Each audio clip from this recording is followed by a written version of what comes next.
Check this out. So if you believe in the Roman emperors and all those stories of the Caesars, well, there's Caesar Augustus, Tiberius. Before Augustus is where Julius Caesar was, Cleopatra, Mark Antony, all those guys, right? You read and you believe and you love those stories, but yet at the same time, well, you got the governors here of those towns, Pilate, Coponius, Orchalus, right? All these governors.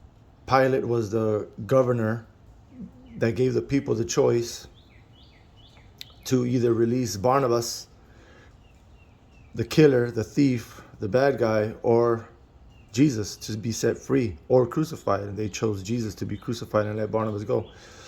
So this is the governor, then King Herod of that time. But at the same time, look at birth of Jesus around that time. His ministry around that time. Annas, Joseph Caiaphas, Ananias, these are the high priests, the religious leaders of the time. Apostolic ministry, where all the apostles after Jesus' death, rise, and resurrection, all this ministry, right? All these people existed just as well. John banished to Patmos, one of the apostles. This is where he wrote Revelation. Emperor Nero, he was around 60. He's the one that was responsible of killing all the Christians. He blamed the burning of Rome because he wanted to build it a brand new thing, but so he had to have a scapegoat, and he blamed the Christians. So the ministry of the Apostle Paul, Damascus in Arabia, right? That's where he was coming through. Paul in Tarsus, all these things exist to this day. These cities, it's all about research. It's all about wanting to find out.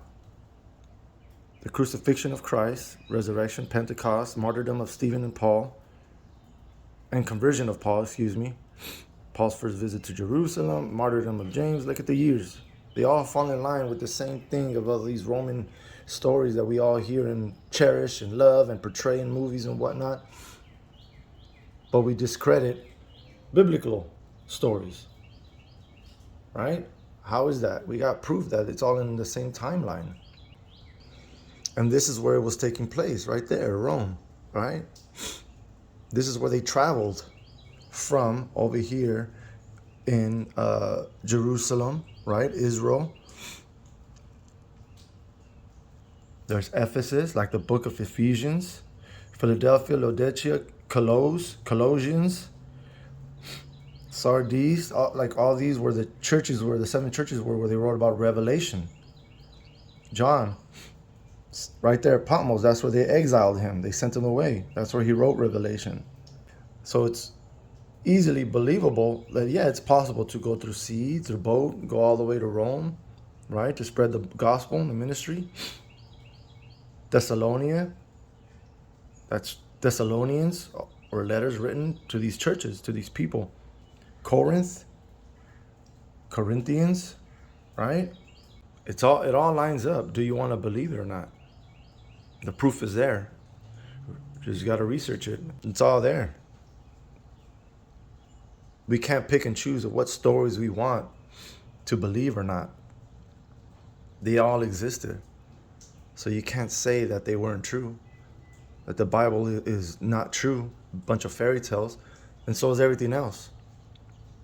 Plato, Aristotle, Buddha, all these guys from all the other parts of the world, Caesars, all the Roman movies that we love, right? To see the blood and the carnage, all that was taking place while Jesus Christ was spreading his ministry and his apostles after his resurrection. They traveled all these things. He chose this area for his main purpose. He chose Israel as his people to spread his good news to the world. And look where we are now. God is amazing. Philippians,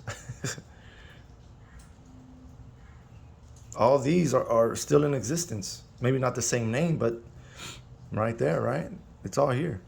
Galatia, Galatians, city of Tarsus, where he was. There's Syria, city of Damascus. It's in ruins right now, just like the Bible prophesied. There's Judea, right? All this. Read the Bible. It's the only truth that we have out here that stands. And this is just a snippet. Can you imagine if we really do put effort in researching of what's true and the accepting of it?